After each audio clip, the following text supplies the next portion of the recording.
Hello, my friends. Today is March the 4th, and this is a reading for you if this is your birth date. This is a four-card pull for the year, a particular general energy that might go through the year or be a punctuation in the year. Then there is a challenge card, particular challenge you might face this year. Then an action you can take to stay in balance, and an outcome or synopsis card. This is the general energy card of the year. It asks for the reflection of the mother.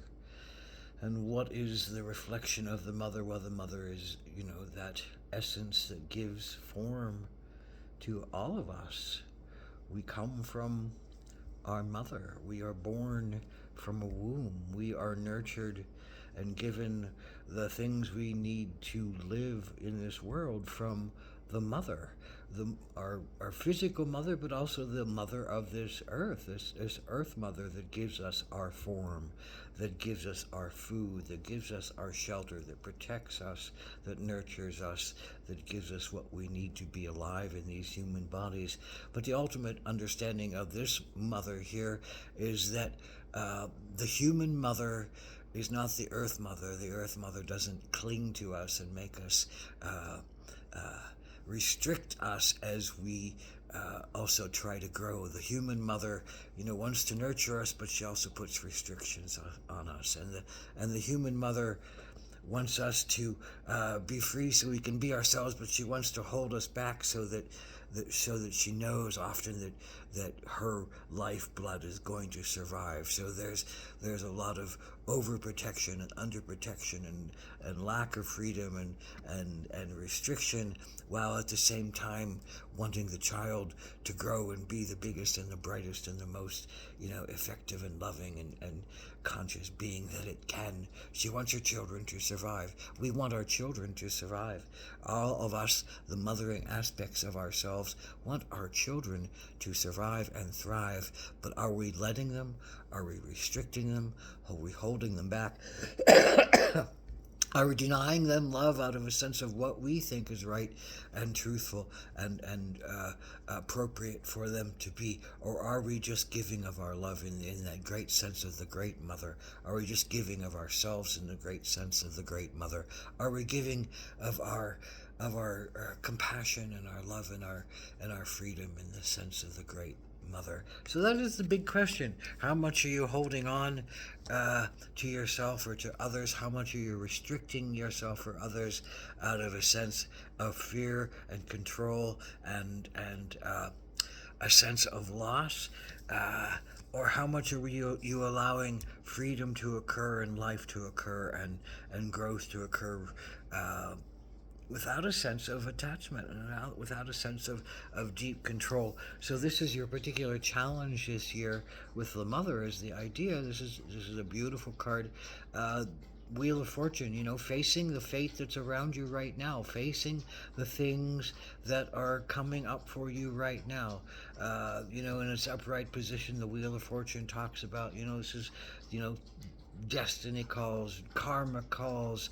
Things might happen in very big ways that seem uncontrollable, that seem larger than the normal, that take one out of one's routine, that make one change course and think about what's next and possibly fear what is coming up for one. But in the upright form, this is about trust and belief that you're okay and that you're going to be all right, and you can face the unknown with courage and with trust and faith and move forward through it. But so this is your challenge, to have faith and to have trust that you can move forward through what is being given to you. And in other words, are you feeling nurtured by your mother? Are you feeling caretaken by your mother? Are you feeling like you're jumping into something that your mother says you shouldn't jump into, that your own internal mother says you might not want to, you shouldn't jump into, and your external mother might not be willing to say you should jump into that? And so there, and the organizations and the cultures and things that are, quote, our mothers on a lot of levels, either condemning us or welcoming us with joy. they might be saying, "Oh, this is a challenging time, and we don't know how to mother you through this." So there might be a great sense of anxiety that's building around what you're supposed to do. That's the most loving thing, because the mother ultimately wants to love her children. You want to love your children. You want to be a beloved child to your mother, to your great mother, to yourself, to your consciousness. So what is the action if there's so much, question about right path and loving path and mothering, nurturing path that doesn't hold and doesn't restrict?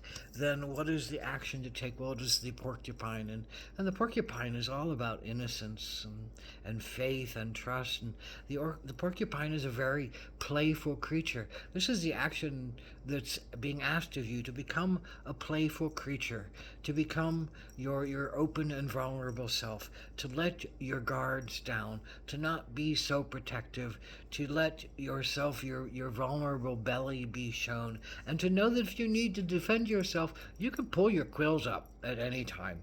You can put on good defenses at any time. But the more you remember your playfulness, your vulnerability, your adventurism, your explorations in love and kindness, the more you can open your belly to trust, the more that you can tamp down your fear and say, "I'm going to be okay. We're going to be okay. We're just going to keep going." The more we can be the mothers to ourselves and the mothers to others, the more the world will change in ways that benefit us and thrive from our motherliness to ourself. I mean, we have to be mothers to ourselves. We have to give ourselves kindness. We have to give ourselves peace.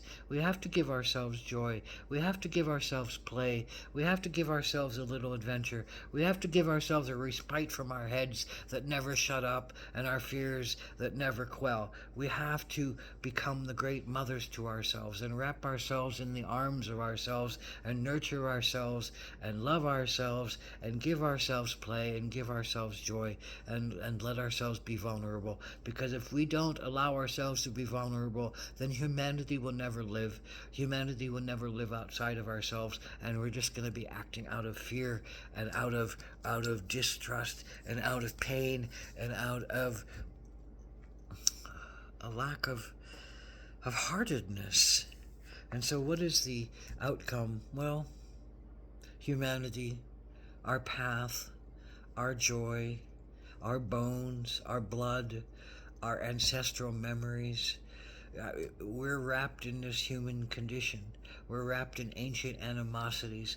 We're wrapped in tribal warfares. We're wrapped in clanal societies. We're wrapped in dysfunctional families. We're wrapped in pain and pleasure that fills each body. And so I think this card just says, this is what we have to go through as humanity, and this is just another test in how deep our trust and our faith is that we're going to be okay and we're not going to obliterate ourselves. And the more that we can come to remembrance of love in ourselves and love in our hearts and spiritual connections that transcend time and don't get stuck in our old bones, the more that we come to a greater consciousness, and the more that we can make enlightened choices as humanity, as beings who say, do I want war anymore? Do I need to be at war all the time? Do I need to fight all the time? Does it have to be about fear and bloodshed and victimization and powerlessness? Or can I expand into the beauty and the consciousness of life and love and liberty and truth and dignity and humanity? And humanity, I think, is the number one word that comes out of the mother. We are all humans. We all came from a mother. Our mothers want us to thrive. Our mothers want us to be free. Our mothers want us to grow. The biggest sense of our mothers, not the small, fearful mothers, but the biggest sense of our mothers that say, it's time to relax, it's time to trust, it's time to play, it's time to be vulnerable, it's time to love, it's time to remember love. Remember the love of your child internal. Remember the love of your children to come. Remember the love Aho.